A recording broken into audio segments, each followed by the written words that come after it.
Parents, back-to-school shopping is upon us. Lands' End Kids offers outstanding quality with styles that will stick around from the first day of school to the last. From tops to bottoms, backpacks to lunchboxes, Lands' End Kids is the one-stop shop for back-to-school. It's where every kid fits in. Today's listeners will get 40% off Lands' End backpacks and all other back-to-school must-haves like lunch boxes, graphic tees, and iron knee pants at landsend.com with promo code TEACHER. Beat the rush and get 40% off your back-to-school order at landsend.com, promo code TEACHER. Go back to school with the best and shop landsend.com. Parents, Mattress Firm takes the nightmare out of mattress shopping and gives you peace of mind when you buy. Because you can sleep on it for 120 nights to make sure it's perfect. You know, sleep influences our day-to-day, so make sure you rest affordably and comfortably with Mattress Firm.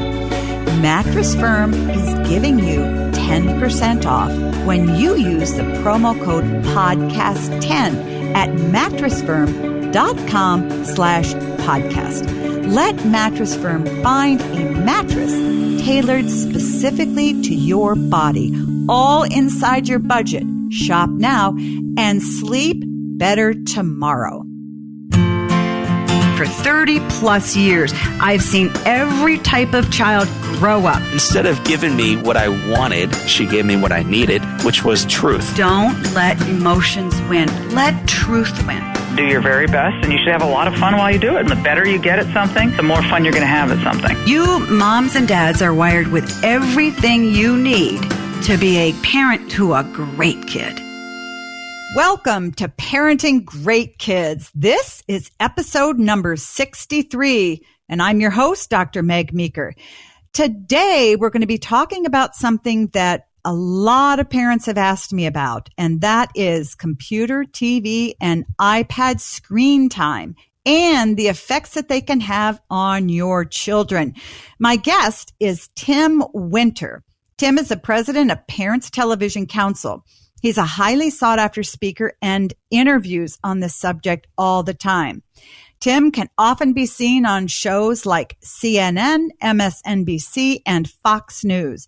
He's frequently cited in some of the leading newspapers around the country, such as USA Today, the LA Times, Washington Post, and the New York Times. He lives in Los Angeles, California, with his wife and their daughter. I think you're going to really enjoy Tim. As always, I'll share my points to ponder so you can start using them right away. And parents, remember, don't just download the episodes, click subscribe.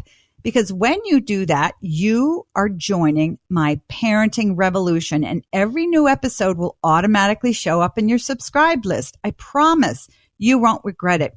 And remember that I love for you to write me a review on iTunes and let me know what you think of the podcast. These are for you. Also, not only are we on iTunes, but the Parenting Great Kids podcast is available in the Google Play Store and on Stitcher. So no matter where you get your podcast, subscribe today so you won't miss a single episode. So parents, thanks for listening. This is episode number 63. Stay with us. And now on to my points to ponder. First, be bold about taking charge of screens in your home. You know, most parents I see are afraid to set clear rules and boundaries about screens. TV, laptops, iPads, etc., because they don't want conflict with their kids. Also, they don't want their kids to feel like the one kid in the class who's left out, who's behind, and maybe who's a little dorky because his parents won't let him have much screen time. Don't be afraid. Yes, kids will give you pushback and maybe call you mean. Oh, well, they don't know what you know about the effects of watching certain shows, playing games, etc. on their development. You'll be tempted to let them decide when and how much screen time to have, but don't. You make the rules. 2, Always know what your kids are seeing. All too often kids tell me what they watch and play on screens, and their parents have no clue. Don't be one of these parents. Make sure that you know what your kids are doing on screens and watching all the time. And if your child pulls the "you just don't trust me" bit because you won't let them watch or play certain things, don't get pulled in. The truth is, you can't trust your child to make decisions beyond what he is cognitively capable of. But you don't need to tell him that. Setting rules about what your kids can and can't see has nothing to do with trust. Your job is to keep their minds safe from harm, from becoming desensitized, and from allowing media having a permanent negative impact on their brain development. So review whatever they see, insist on doing that, and say, here's what you can choose from: video games, television shows, movies, whatever. That is your right and your responsibility as a good parent. 3, give your kids alternatives to screens. A lot of times kids hear us say, no, you can't do that. No, you can't do that. No, you can't do that. And we leave it at that. When kids learn there are activities that are far more fun than watching television or playing games, they're more likely to stay away from screens. So when you make them get off their screens, offer to take them to the park, on a bike ride, maybe out to lunch or for breakfast, or play board games. You don't have to do this forever, but help them learn how to replace screen time with other things that are fun. And pretty soon, they'll start doing it on their own. So now I want you to listen in on a conversation I had with Tim Winter. I know you're going to really enjoy this. Tim, thank you so much for joining me today. Meg, it is a delight to be with you. Thank you for having me. I love the Parents Television Council. It's so important. And you've worked with them, but there are a lot of listeners who don't know what the Parents Television Council is. Can you explain to them what it is and what you do? Yeah, we are a grassroots national nonprofit organization. We are nonpartisan. It's interesting. Our history, we started 24 years ago as a project of Brent Bozell's Media Research Center. Brent is a conservative Christian in Washington, D.C., William F. Buckley's nephew. But Brent's co-founder with the PTC was liberal media icon and agnostic Steve Allen, the first host of The Tonight Show. Wow. And so here we have, Brent Bozell, Steve Allen, two men who probably never, ever checked the same box on a ballot. Did not hold the same views of faith, but yet understood the impact that television was having on children, the harmful impact, the potential for good, but the reality was, so much toxic stuff. And this is now, over 20 years ago. So the PTC was founded to be an informational, educational, research, and advocacy organization. We have almost 1.5 million people have joined us over our lifetime.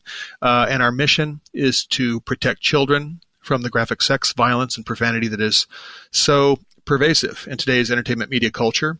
And our vision is for a safe and sound entertainment media landscape for children and families.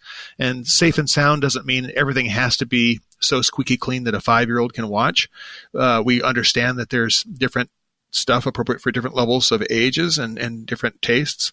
Our cherished right here in the United States to free speech means that we can have a lot of stuff that's inappropriate for children, but it shouldn't be marketed to kids. It should be at a time and a place where children don't easily come across it, and that parents really can have a very powerful say and control over the media diet that their children are consuming. Well, I love it. Because as a pediatrician, I got into writing books years ago because when our kids were young and starting their teen years, I was very disturbed by the sexualization of kids in America. And a lot of that came through television. Because what I saw behind closed doors in kids who were affected by this, i.e. sexually active in their teen years, the fallout was tremendous amount of emotional pain and very real diseases amongst these kids. And so, I've been a big fan of yours really since inception. And I want to encourage every single one of our listeners out there. You have to know about PTC.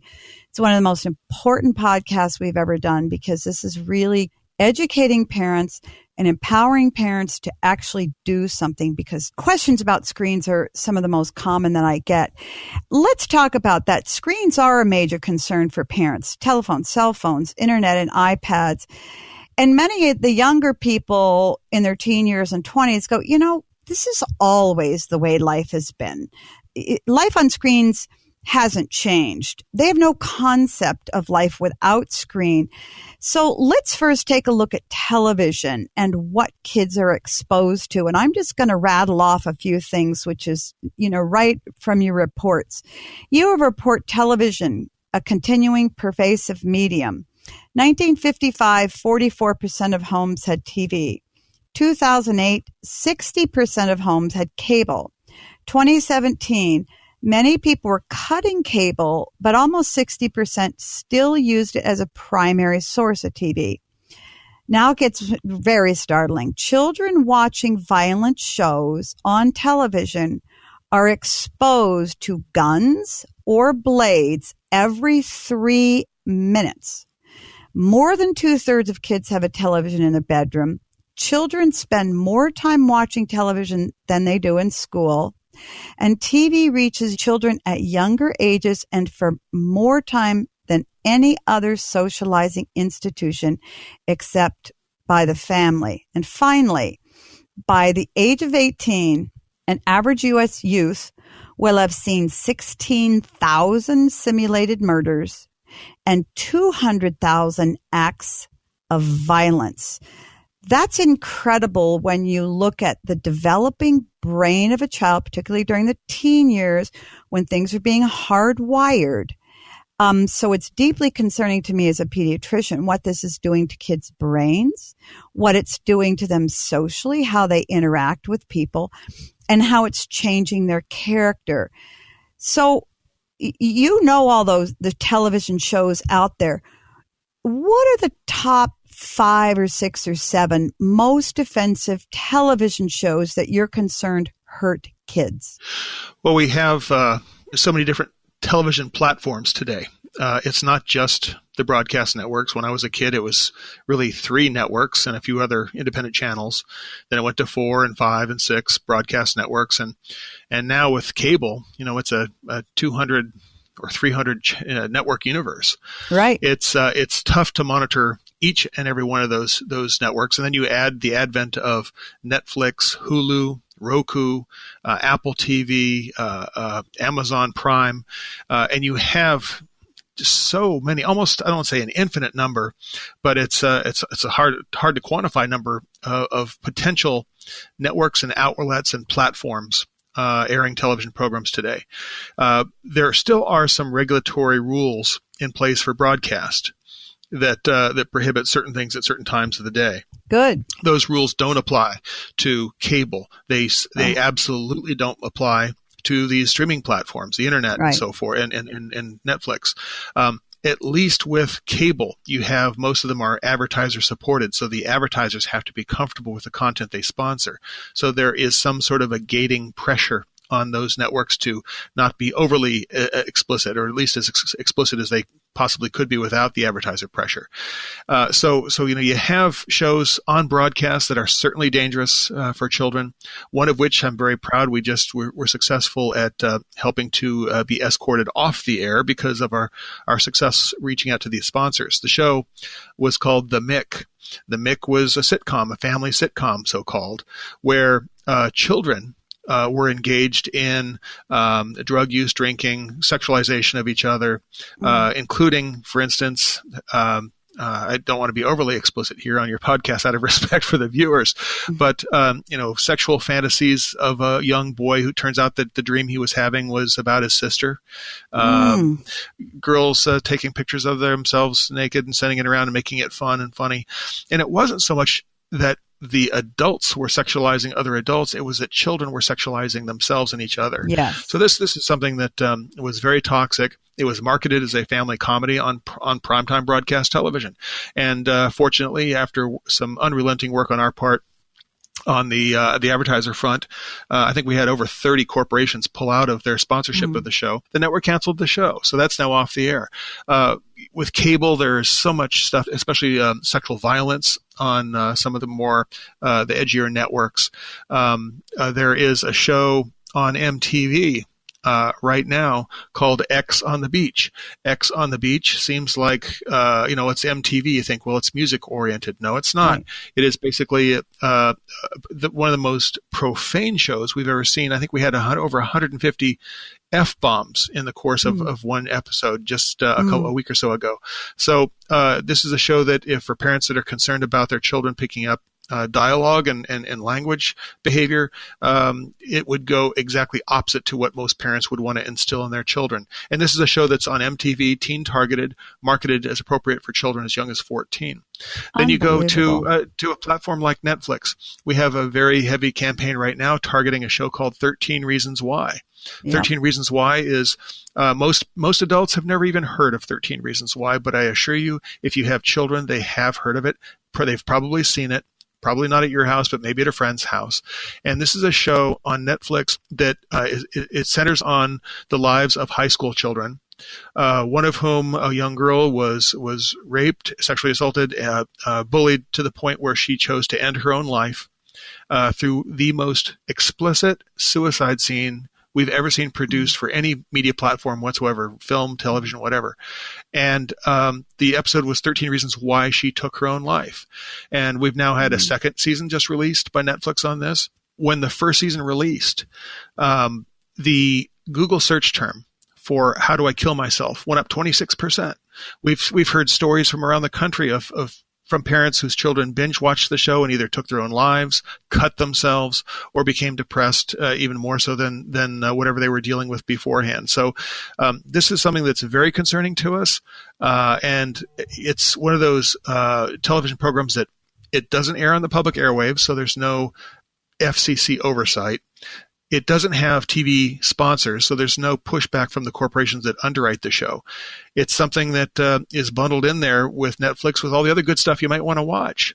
But you're paying for it, and it's within reach of a child, and we're very concerned about a show that romanticizes suicide. And I want to, make a couple points to parents out there, because I've had really some conscientious parents with teenagers say to me, "I want to watch the show with my kids so we can talk about it." To which I say, make no mistake. While this show, the intention of the show by producers and directors and creative may have been to bring teen suicide out into the open and help kids understand what's going on and help them to drive suicide rates down, the exact opposite happens. And what it does is it sanctions suicide. And there's a very powerful effect that it has, where it makes kids feel like, gee whiz, that's a possibility. Gee whiz, that girl looks pretty normal. And she died. And think of all the things that she doesn't have to deal with now. And, whenever we have these public suicides, and we just had a couple recently with Anthony Bourdain and Kate Spade, there's this sense of intrigue in the adult population, and we will see depression and suicides rise because there's sort of this pack mentality. It reduces the seriousness and significance of it. It romanticizes it, and kids see, if it's on TV and these kids are doing it, gee whiz, maybe they should join.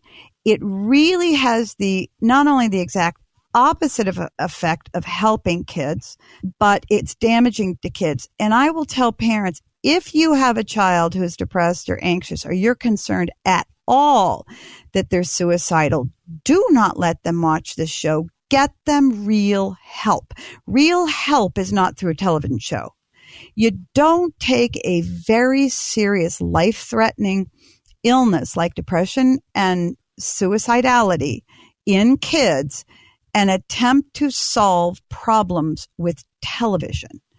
So I am just adamantly opposed to this show, and kids are intrigued with it and they talk about it, and they don't talk about it like, oh, isn't that sad?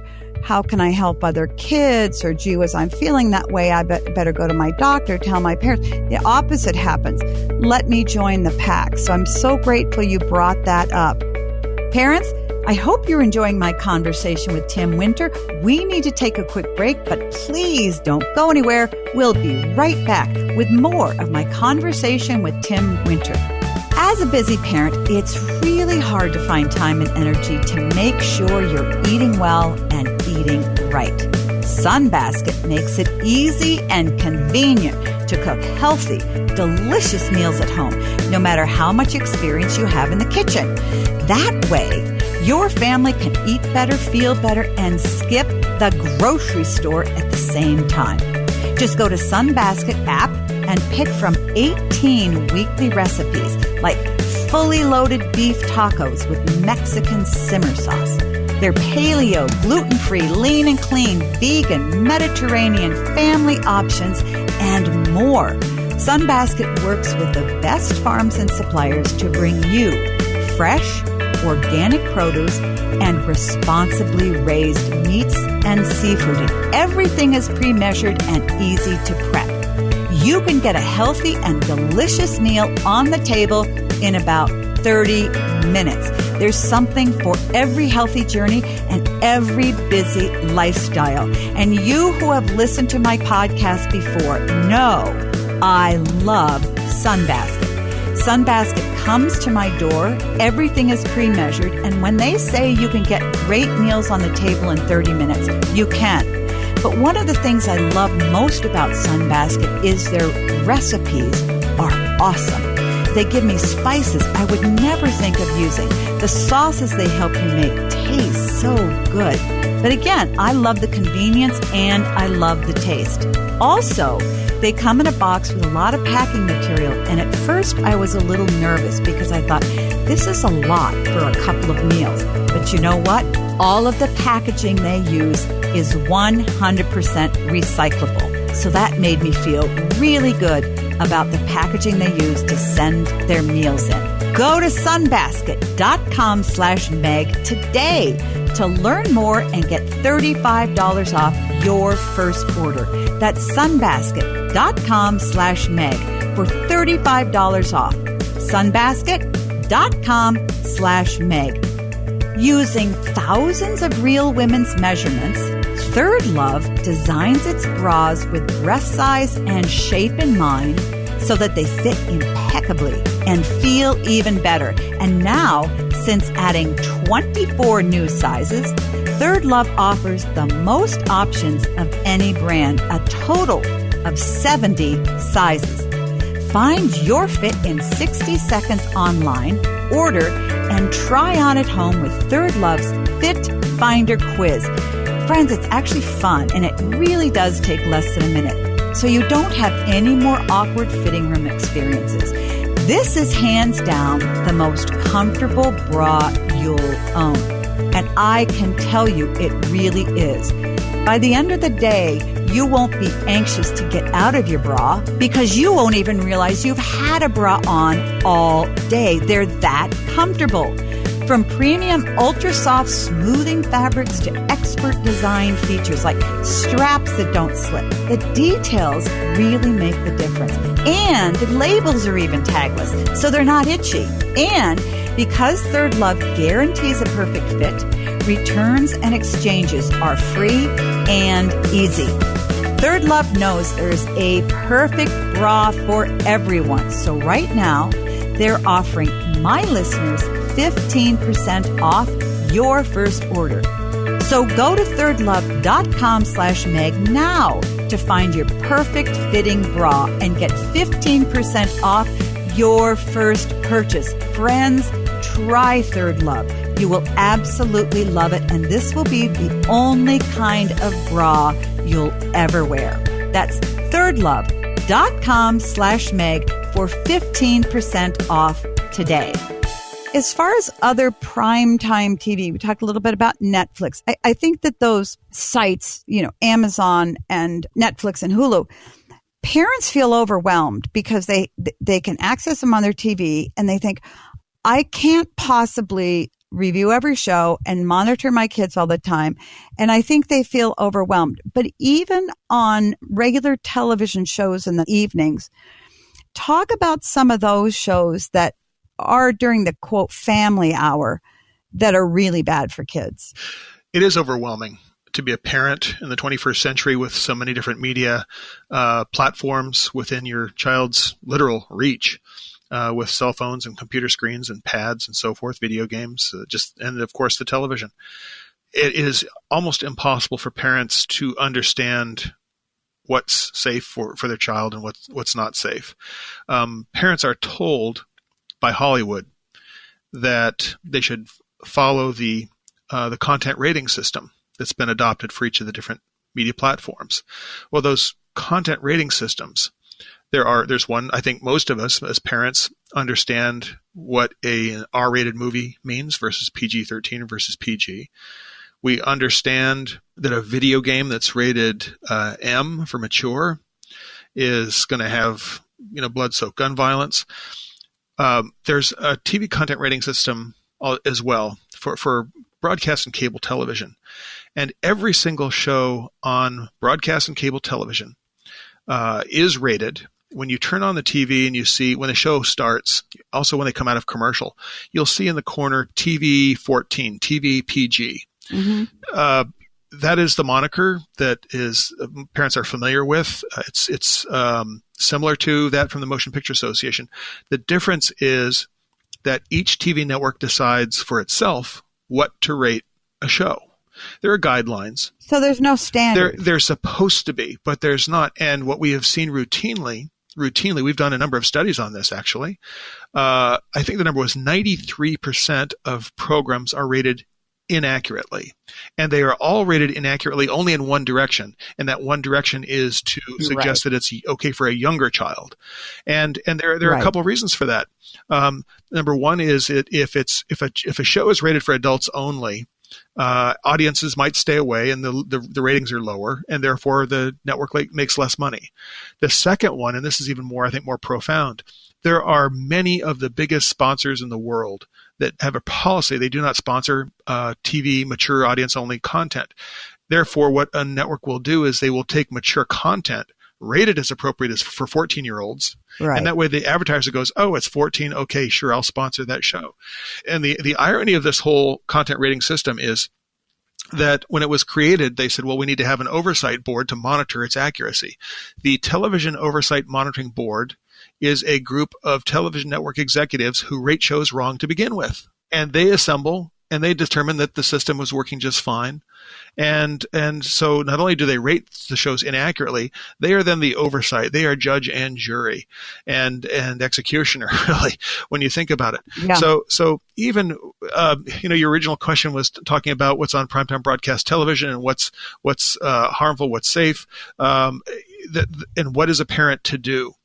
What we are working very hard for on the public policy front in Washington, D.C., is to have a wholesale reform to the TV content rating system. We think that parents should be given one rating system for all media that applies to motion pictures, video games, music, television, internet content, you name it.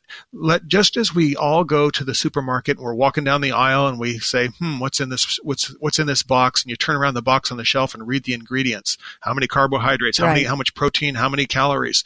So too should parents be able to have the ability to say, is this something I want my child to ingest into his or her brain through media consumption? And that's something that we are fighting fervently for wholesale reform in Washington, D.C. I applaud you, and I'm so grateful you're doing that because most of us out here are not involved in influencing public policy, for one reason or another, and most of us just can't. But I so often hear from parents that they're very in tune with their child's diet. They do read the labels.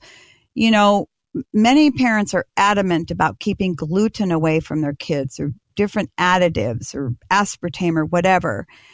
And yet so often when those same parents come home, the kids have carte blanche to watch whatever they want on television. And my preference is it's far more important to watch what's going into your child's brain than gluten. To me, it's just an enormous irony. Let's talk about video games too, because I talked to a lot of the parents in my practice about video games and social media, video games for boys, social media. And my belief is both are created to be addictive. And I think video games for boys, along with pornography, are incredibly addictive because boys are wired visually. They're drawn in, they're captivated, they fixate on certain things. Many of these video games, and I would like to hear what you say about the rating of those too. I bet it's very similar to the rating of television programs.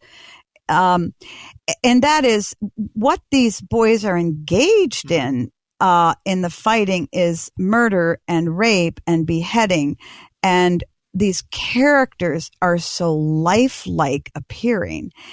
And my concern is that there are many boys out there who are very much addicted. As a matter of fact, I had a 16-year-old boy that was playing 10 to 12 hours of a day.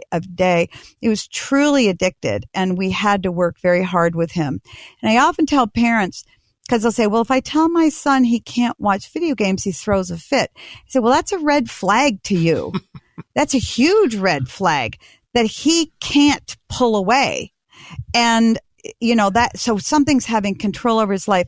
Will you talk about video games and boys, please? Absolutely. I spent a portion of my career, I spent actually most of my career working in the entertainment media industry, television, and I worked for NBC for 15 years. I worked for the MGM studio for a few years, during which time I helped lead their video game publishing group. We did video games there based on the James Bond movies and on some of the other MGM movies that were very popular, including some for children. And so, it's a fun media platform. It can be, not necessarily absolutely toxic, but what you just described is so precisely accurate. Boys especially are very visually stimulated. They become immune to the excitement. There's a whole body of research that talks about the stimulation, the dopamine that's released especially when boys are playing video games that are action oriented and violent. There was some science done by the Indiana University School of Medicine that showed when a young boy is playing violent video games, the same chemical reaction is released in their brain as when they are engaged in real violence. So the science suggests there's consistency here, that we are visually stimulated, and little boys especially are drawn to these games. Some of them are absolutely horrific in terms of the content, that they're not just viewing. I mean, you think about television and movies versus video games. At least on TV, you're sitting back and watching. But in video games, you are actively engaged, taking the role of the character, engaged in the conduct that is so abhorrent. I mean, there are some really fringe games out there. Thank goodness they're not as profitable or as available. But there's a game out there where you can shoot a police officer in the leg, walk up to him and urinate on him, and then douse him with gasoline and set him on fire and listen to him as he screams as he burns to death. And as you said, the technology is so realistic. We worked with a couple of other groups a few years ago to try to ban the sale of adult games to children. And I enlisted some help from friends in Washington, D.C. who worked at the Pentagon. And I said, can you guys talk about this as its impact? Because I know that the Pentagon, the Department of Defense, and the military uses video game technology to desensitize their recruits. Human instinct not to kill another human being. They actually use video game technology to overcome that instinct not to kill another human being. And they said we can't. Parents need to hear that. They really need to hear what you just said. So will you repeat it, because it's so important? With the military, how the military uses video games in their training. Yeah, the military declined helping us to block the sale of the games to kids, because they actually use the video game technology themselves to overcome their recruits, human instinct not to kill another human being. They actually looked at the kids, the boys especially, who are playing video games as a recruitment tool, that they are able to better recruit young boys who are engaged in the violent video game play. So it's not just that you're sitting back watching the stuff, you're actually taking the role of someone who's engaged in the violent content themselves. You know, the other thing I wanted to add to that, because I hear parents say over and over, so are you telling me that my, A student in school, if he watches video games, is going to turn into a murderer? And I said, that's not what I'm saying. But let me tell you something. It will change your son's mind. It will change the way he sees other people. It will make him more violent or have a greater propensity for violence as he gets older. And there's something that happens with boys. We don't think about this because it never happens in real life unless they're involved in, a study or something, like was done many years ago at Stanford University with the Lucifer effect. And and that is that when boys are sitting there playing video games, even with other boys, there's something called de-individualization that takes place. In other words, the boy feels anonymous. Tommy isn't Tommy talking and shooting. Tommy is behind a screen. He feels anonymous. And when you feel anonymous and you don't feel like your personal self, and because you're removed, you will do things you never thought you would do. And it's like what girls do on social media. They experiment with their personalities and the way they dress and so forth. So on many levels, I think that it really trains young men to, as you said, desensitize, to be comfortable with killing. And maybe it's just on television first, but it easily translates into real life. And I really am concerned when we talk about all the school shootings and everything. Nobody talks about violent video games. And most of these boys have spent hours and hours and thousands of hours alone in rooms shooting people. And then they go out and they shoot people in real life. And for a child that's living on the edge emotionally anyway, it really doesn't take much to move from your house in a game into real life. All right, parents, it's time to get social. I want to hear from you and interact with you. You can connect with me on Facebook, Twitter, and Instagram at Meg Meeker MD. Or if you have a question, send it to AskMeg at megmeekermd.com. I have a question from Crystal. Dear Dr. Meeker, our daughter just turned 2.5 and will be turning 3 in January. I'm writing because she keeps having random screaming and crying outbursts. She won't calm down and tell us what is wrong. The only solution we found is to walk away and let her have a moment to herself. This, of course, only makes her more sad and angry. Any advice for us first-time parents? Yes, Crystal, your daughter's behavior is perfectly normal for someone her age. Their temper tantrums are tough, but this is exactly what's going on with your daughter. Here's why she's having temper tantrums. First of all, kids are 2.5 to 3 can't communicate clearly what they want to communicate. But what happens is they're trying to become more independent and their body won't let them. And this really frustrates them. So they get overwhelmed, they get anxious, they get mad, and all those emotions come out and they just have a meltdown. And, sometimes they just have a meltdown for no reason at all. I remember a couple of years ago, I made a meatloaf, dropped it on the floor, and I cried for 20 minutes. Why? I have no clue. I just had an outburst of crying. Sometimes kids just have a lot of feelings that build up, overwhelm them, and they have a meltdown. And you said that she won't tell you what's wrong. The reason she won't tell you is because she has no idea. So don't ask her. You'll frustrate her. Here's what I recommend you do. If you can handle it, stay in the room with her, sit quietly while she's having her temper tantrum, and when she's done, go pick her up and go do something else fun. If kids are really out of control, sometimes you can sit down, have your daughter sit on your lap with her facing away from you, put your arms around her and hold her pretty tight. Here's why this can work. Because kids who are out of control calm down more quickly when they see a parent who is in control. So it's very important for parents to stay in control. Third, it's perfectly reasonable for you, when your daughter's having a temper tantrum, to put her in a safe place and say, you can come out when you're done. So here's what I always recommend with parents who are having kids with temper tantrums. First, understand that they have no clue why they're doing it, but temper tantrums are 100% normal for kids this age. Second, when your child's out of control, don't freak out. It's really important for you to be calm and in control. Third, never take their temper tantrums personally. These have nothing to do with your parenting and everything to do with a child's frustration and their age. So don't worry and don't get upset when your daughter's having outbursts. 4, put her in a safe place or put her on your lap or sit next to her if you can while she's having the temper tantrum, and wait until it passes, because it will. And 5th, never get angry for a child or discipline them for having a temper tantrum. They're out of control. And as I said, they're not doing this because they want to. They're not trying to be bad kids. They're just having a lot of emotions that are coming out sideways.